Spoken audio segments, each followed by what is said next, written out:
India is doing great job when it comes to the growth, exponential growth that we are seeing in this sector. But at the same time, it's very sad to believe that 75 to 80% of the medical devices in our country are imported.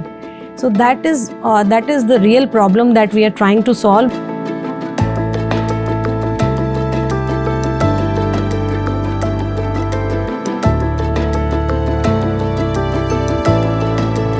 Welcome everyone to ICMR Radio Unpacking Health Research in India, the first podcast series of the Indian Council of Medical Research.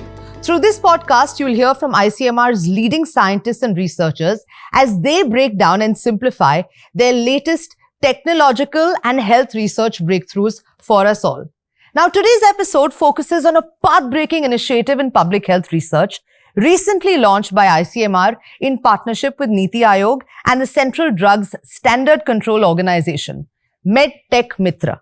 Described as the companion or Mitra of India's innovators, this unique initiative has been designed as a comprehensive support system to provide strategic aid to innovators as they conceptualize, design, develop, and test new biomedical devices, technologies, and products. Through this aid, MedTech Mitra holds the potential to transform India's medtech landscape and expand it from an $11 billion industry to a $50 billion one by 2030.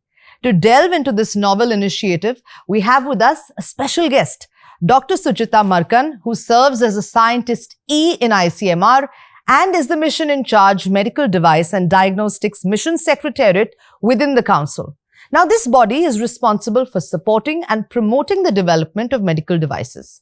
Dr. Markan is an expert in public policy, intellectual property, and technology transfer in medical devices and diagnostics sector with over 15 years of experience. Ma'am, we are thrilled to have you here with us and share your valuable insights. Dr. Markan, in what ways do cutting-edge medical devices actually play a pivotal role in reframing and reshaping the healthcare landscape, particularly with regards to patient care in India? Yeah, thanks, Anjana. I think the medical devices have played a pivotal role when it comes to the healthcare management in our country. You see that medical devices are seen everywhere, whether it comes to the disease diagnosis, management. During the COVID times, what we would see that the medical devices like, say, for example, a simple mask would be used by the patients or all of us in that time to help prevent the spread of the disease. And when we would see a lot of doctors wearing PPE kits, healthcare providers all wearing PPE kits and the face shields to prevent the spread of the infection even to them, because it was a very, very hard time. When it came to the diagnosis of the diseases during that time, and even for most of other diseases as well, you need point of care diagnostics, which are not only used in the hospital settings, but even in home-based kits, which was validated by ICMR at that point in time, which were used by us. It was antigen-based kit. Rapidly, it will tell that very simple technology, whether you had COVID or not. We had RT-PCR-based kits, which were used everywhere, not only in hospital settings, but also in lab settings. We had advanced CT scans, X-ray machines. Away from the COVID times, we have other kind of devices, from very simple devices like, say, gloves, or PPE kits to very, very complex devices like CT scan, MRIs. And you would also have seen from this example that they are not only used by the patients, but also by healthcare providers, by lab technicians, everybody around us. We have another segment of medical devices for home care, for elderly and patient management care, where the simple wheelchairs and the blind sticks. So I think medical devices play a very, very important role, and they now form the core of the healthcare sector. Absolutely. Yeah. So it would only make sense and for you to also maybe enlighten us on why indigenous manufacturing now is a priority for the government. Definitely. In 2017, our Honorable Prime Minister and our government saw that medical device sector has huge potential, and therefore they launched the Make in India flagship program in our country. But the government also recognized that this sector is a sunrise sector. Why? Because it is growing at an unprecedented high growth rate. We see in our country the growth rate for medical device sector is 14% CAGR. as against maybe 7 to 8% of what we are seeing in the developed countries. So Very India impressive. is doing great job Yes. when it comes to the exponential growth that we are seeing in this sector. But at the same time, it's very sad to believe that 75 to 80% of the medical devices in our country are imported. So that is the real problem that we are trying to solve, because these imported medical devices have 3-4 challenges that we typically see on ground when we talk to innovators, when we talk to medical professionals. So first is that these medical devices are very, very high on costs. So we need affordability and accessibility for the wide population we have in our country. Number 2 is that the devices which are imported are typically suitable more for the population for which they have been developed. Say, for example, the Caucasian population, their size and width, would be very different from what we are here in India. Absolutely. Okay. So, for example, then these devices do not fit exactly to the needs of our country. We need to really customize those devices. Third point is that some of these devices and diagnostics are very, very important to be developed as per the national priorities. Our own national priorities. So, therefore, we definitely need to make indigenous manufacturing. And we also need to see that out-of-pocket expenses of our country are huge. We are spending 55% of our spend on managing the healthcare things. So that out-of-pocket expenses of our country also needs to decrease if we have to go a long way. Therefore, realizing all these things, government is really, really committed to foster Make in India in the medical device sector, and not only Make in India but Innovate in India, which will open up the gates for innovation and upscaling of the sector in our country. So what inspired the ICMR to catalyze innovation in the medtech sector, and how does the Medical Device and Diagnostics Mission Secretariat foster this culture of innovation?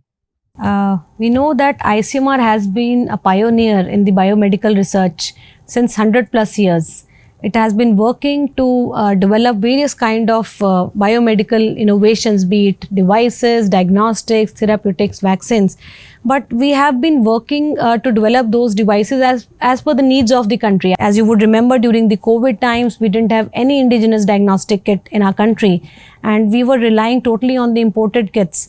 But ICMR rose up to the occasions. We were able to ramp up the capabilities of the diagnostic sector in our country, and we were really able to do that within a period of maybe 8 to 1 year. I would say that from no kits to fully developed indigenous kits were developed in our country.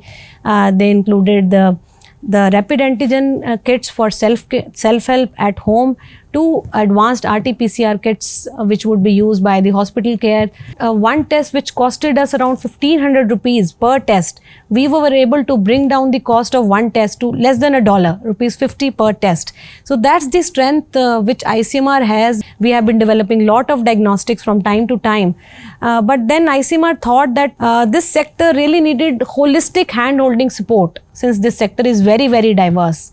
So that's how a Medical Device and Diagnostics Mission Secretariat was started as a separate unit in a mission mode, so as to help the startup innovators, to help medtech innovators develop Make in India in the medical device and diagnostic sector, particularly relevant for our country. We truly believe in translational health. We are trying to develop technologies which are regulatory compliant technologies and products which can be used by the people at large. And at the same time, we are trying to develop new innovations or frontier innovations, the blue sky innovations as the people generally say. So, for example, I told you about the Nipah virus and the KFD virus outbreak in our earlier discussions. So, we do not have any kind of kits.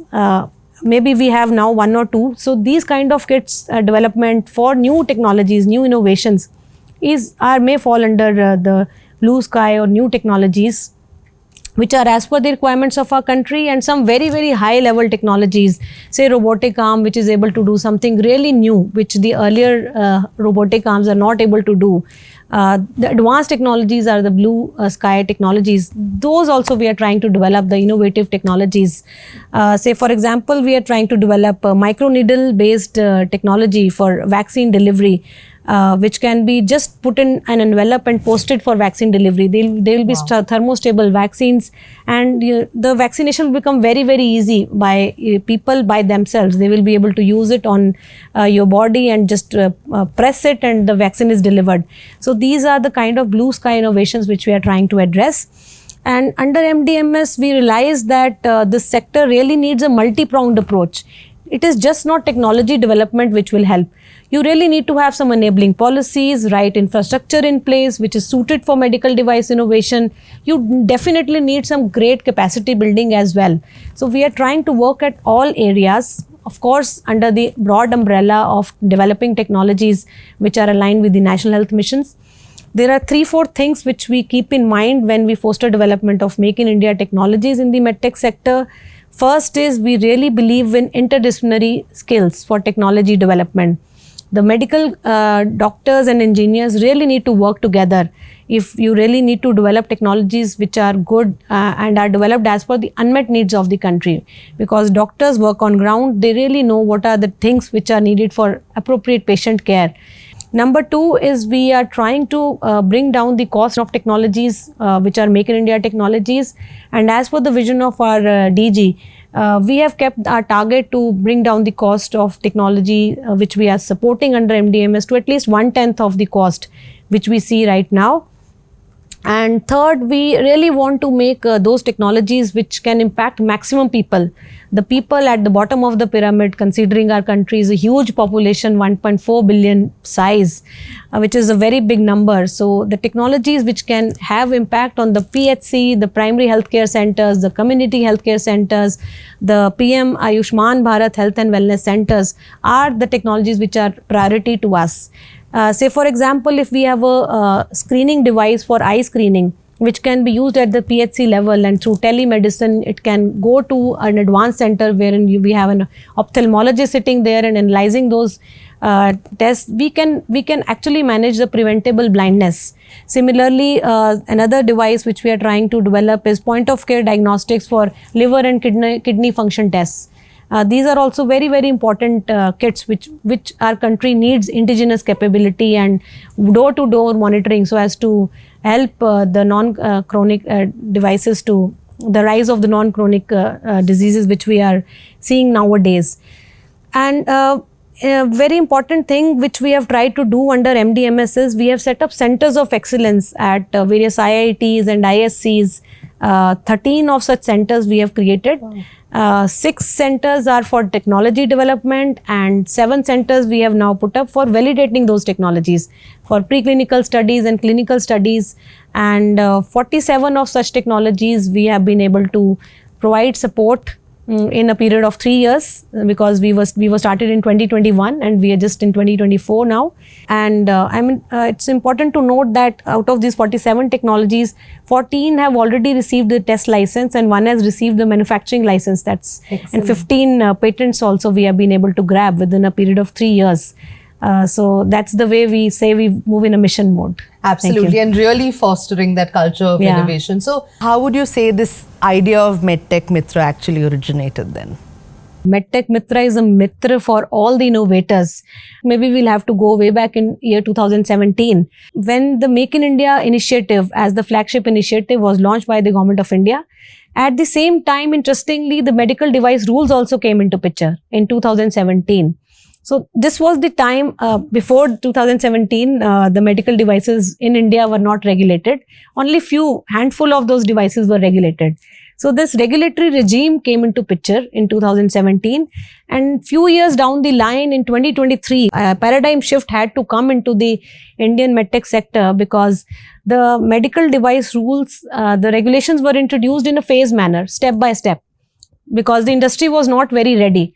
Industry needed time. The devices are into 4 sectors. They are very, very broad. You have very simple devices, say for example, thermometer or maybe a scalpel, which would fall into class A device, to some complex devices which will go into class B devices, then class C devices, and very high complex, maybe implantable devices would go into class D devices. And all of them needed huge regulatory requirements for its compliance. So this regulation got introduced into the Indian economy in a phased manner until the October 2023, when full medical device regulations came into picture. At the same time, Niti Aayog also launched the PRIP policy, the policy for promotion of research and innovation in pharma medtech sector. So this was the time when the country had to really move from Make in India to Innovate in India. And that was the time when MedTech Mitra was really needed to provide hand-holding support to the budding entrepreneurs and the innovators in our country. When they came into picture, the new medical devices had, which we call as in the terms of MDR 2017, we call them as investigational medical devices. Regulatory trial or the clinical study for these devices became mandatory. And the clinical study drafting is a very technology savvy experts to draft a very complex and appropriate clinical study protocol and then get this study done at maybe one center or multi-centric study. So that was the time when ICMR, Niti Aayog and CDSU, all three of us, along with the various knowledge partners, thought that this is the time we have to come together and provide very strategic hand-holding support to medtech innovators for regulatory compliance, clinical validation and uptake of new products. So that is the tagline of MedTech Mitra. It has never happened in the history of innovation when it comes to medtech sector, wherein we are just not providing advisory, we are providing hand-holding support to the innovators. What is the kind of regulatory strategy they need to build? What are the kind of studies they need to do so that the devices which are developed in our country, the Brad India devices, are best in the world. So they really need to go through a very detailed clinical study or a preclinical study, as we say, and then uptake of new products, because we have some products which have received the manufacturing license, but they are still not being deployed in public health. So that area also we are trying to see if we can bridge that gap. This was also supported by a lot of stakeholder consultations that we did. We talked to a lot of innovators, and that's how we thought that if we really want to take the medtech innovation to the next level, as per the requirements of the Government of India, we need to do this, and that's how MedTech Mitra is there. I think this is so inspiring, especially for droves of maybe young researchers and innovators and scientists who probably want to take that next step. Yeah, I think to understand MedTech Mitra better, I would like you to understand the journey, the people listening to us, to understand the journey of medical device innovation. It typically starts from an idea. Then from an idea, you go to a proof of concept. When you have the concept ready, then you go to a prototype stage. You try to visualize the product by forming early prototypes. The prototype has to go through regulatory compliance and testing, the clinical studies and preclinical studies, as I mentioned, to develop a product. And then product typically goes to scale up and market access. But when we talk to the innovators, and we also saw many of these cases wherein the medtech innovators would really struggle. They would see some valleys of death which they had to really pass, and they needed help from the government. Because when it comes to innovation, it should be a very beautiful and interesting experience. Absolutely. So when we start from an idea to proof of concept, you need to really have doctors and engineers coming together. As of now, we see that doctors and engineers work in silos. But for a typical medtech innovation, it should be driven by unmet need, which is identified by the doctors, and then engineers should be there along with the designers to develop those devices and give it to the doctors. So this is one gap which we are trying to bridge. With Niti Aayog Atal Innovation Mission, we have an AIM network across the country, which is a huge number of innovators across the country. And these innovators, if we have a technology at early stage and some doctor would need an engineer connect, we would refer those technologies to Atal Innovation Mission. If they need a doctor connect, we have a clinical trial network. We have 47 institutes pan India on the ICMR Intent network. We would connect those innovators to the medical doctor through our network who is interested to collaborate and innovate, team up with the engineer and make an interdisciplinary team. So this valley of death will be crossed. So if the innovators need a lot of information regarding what are the kind of right standards which are applicable for their device, if they have to test their product, what are the testing facilities in the country they would like to avail, this kind of information, what are the regulatory compliances needed, if they want to file an IP, how do they go about IP filing, some basic queries on approved things which are already in the public domain. They do not know, we are there to give them information support. MDMS is overall managing this MedTech Mitra as the coordinator. MedTech Mitra is housed in ICMR. Then going to the next valley of death, from idea to proof of concept, you need to understand what are the kind of tests which are applicable for your device, do pre-compliance gap analysis and do testing of your technology. For this, we have brought Andhra Pradesh MedTech Zone AMTZ on board, who have a huge, great facility established there for testing of medical devices. There you also need sometimes the manufacturing facility because the prototype which go into the humans for the studies, they have to be developed into a manufacturing compliant facility.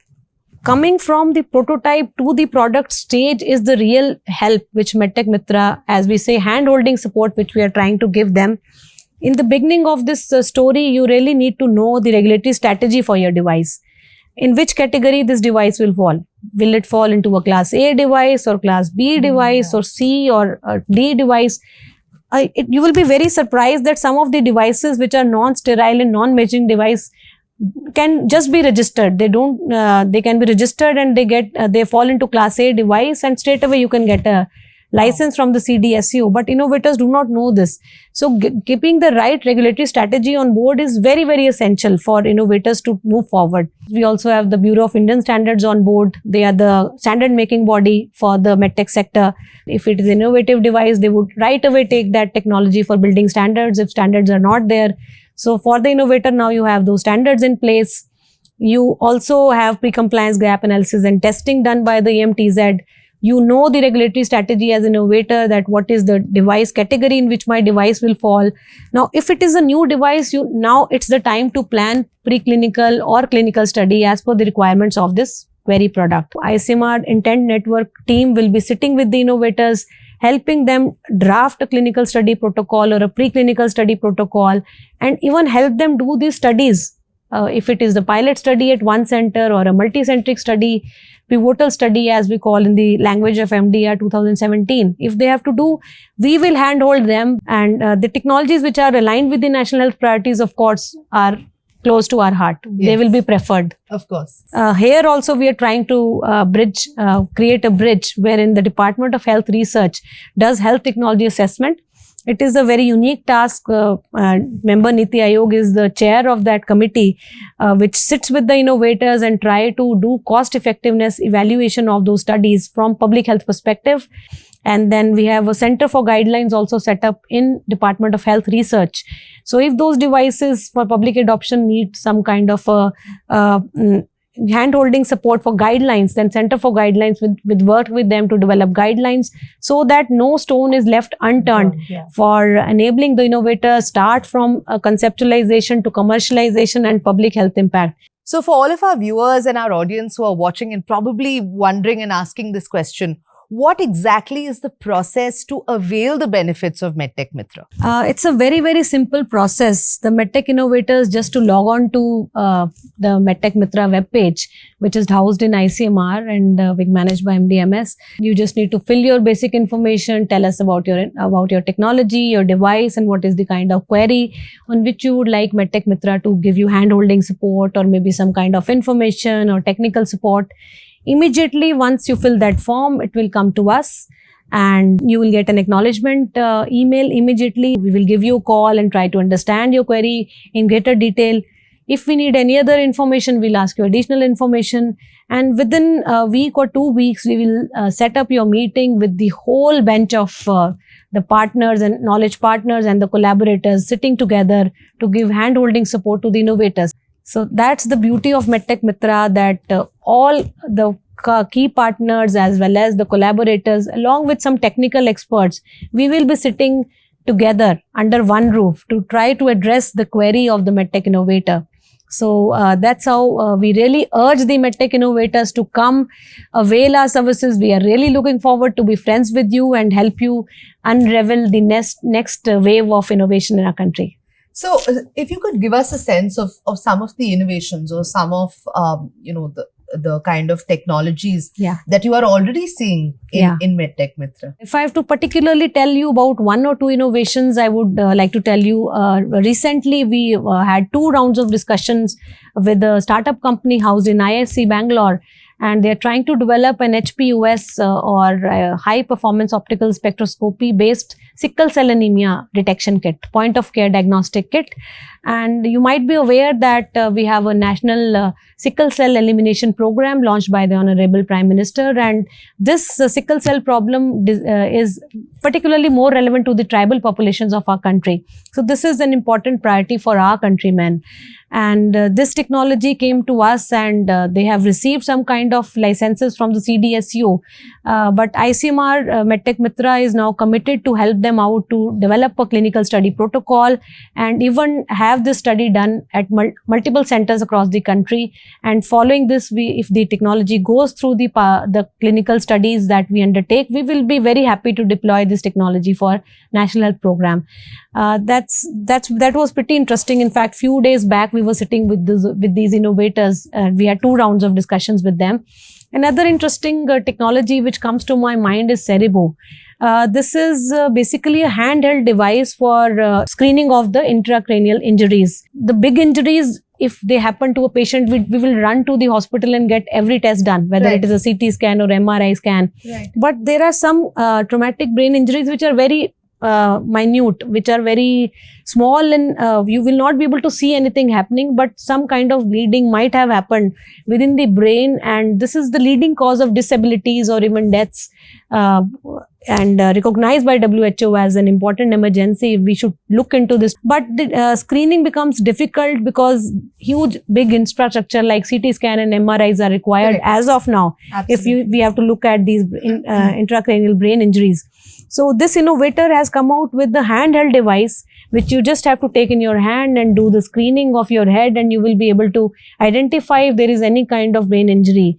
And then that patient can be just flagged red, and it can go for further evaluation, and right kind of treatment and management can happen at that point in time. So we are expecting that with this Cerebo, we should be able to scale up this kind of screening and prevent disabilities, which are really a challenging thing, not only in India, but in global scenario. Absolutely. So these are some of the interesting inventions. Very inspiring. So last question, I promise. So to all of the young aspiring innovators and entrepreneurs, researchers, scientists who are interested in pursuing a career in this sector, what are the skills and knowledge that one needs to thrive in the medtech ecosystem? I'm sure everybody watching here wants to know. I think the stage, by the pace at which the medtech technology is growing in India and globally, we are at the cusp of medical revolution, which will be driven by technology. Our sector is seeing an unprecedented growth rate. As I mentioned, we are growing at 14% CAGR, and we are poised to be a $50 billion industry in India by 2030. So when our sector is seeing an exponential growth, I would really urge the innovators across the country and globally to join hands and be a part of this incredible journey of our country when we are trying to see an upsurge and exponential growth in the Indian medical device sector. And we are committed to develop technologies which are definitely more India-centric but globally relevant, because globe is a flat village, I would say. It's not just India. We don't work in silos. We are one health. So I would really urge, and for that, we need to have a very, very open mindset. We should definitely work in interdisciplinary research, because this medtech sector is technology savvy, and it's just not material sciences related engineers. If you have to look at medtech device innovation, you need to have engineers even of different skill set. You need material sciences engineers, you need mechanical engineers, electronics engineers, computer science engineers, and different kind of doctors and designers all coming together to, if you have to really make a good medical device technology. So please, we must break those boundaries and foster interdisciplinary research if we have to really innovate in India. Number two, we should keep the end in mind. Yeah. So what is the real unmet need we are trying to solve should be kept in mind, and thorough analysis should be done for developing technologies to address the unmet needs. And considering that this sector is very agile, we should be very open to learn, unlearn and relearn, so that we become updated and about the technological advancements in this sector. So this is also very, very important. And I think the fourth and very important advice I would like to give the innovators is that MedTech Mitra is here. So please come and partner with us. We are here looking forward to welcome you as Mitra and friends, and we are there to partner with you and help you go through this innovation journey, and we are equally enjoying working with these innovators. Thank you so much. Yeah. Collaborate, upskill, and Yes. become friends. Yeah. Thank you so much for joining us today on the podcast. Thank you. Thank you, Sanjana. And thank you to our viewers and to the audience watching. If you like this video, don't forget to share with your family and friends, like it, and subscribe to our channel. Thanks for watching.